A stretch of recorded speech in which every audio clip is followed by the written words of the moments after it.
السلام علیکم ورحمۃ اللہ تعالیٰ وبرکاتہ۔ محترم سامعین کرام، آپ سماعت کر رہے ہیں منظری آفیشیل کو۔ عید الاضحیٰ بہت قریب ہے، اسی کے تعلق سے ایک اہم گفتگو آپ کی بارگاہ میں لے کر کے حاضر خدمت ہوں۔ عید الاضحیٰ کے دنوں میں عید الاضحیٰ کی 9 تاریخ کی فجر سے 13ویں کی عصر تک ایک تکبیر پڑھی جاتی ہے، دعا پڑھی جاتی ہے، جسے تکبیر تشریق کہتے ہیں۔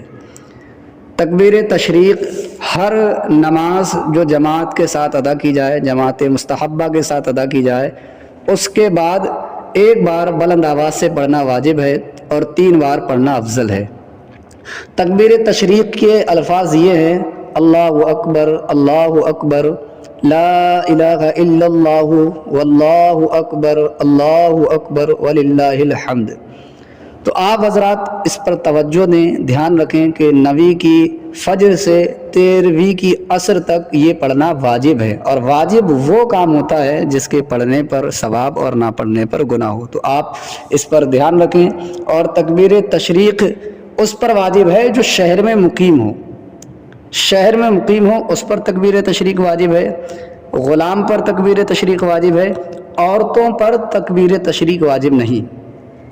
اور منفرد اگر کوئی شخص منفردن نماز پڑھتا ہے تو اس پر بھی تکبیر تشریق واجب نہیں، مگر منفرد بھی کہہ لے کہ صاحبین کے نزدیک اس پر بھی واجب ہے۔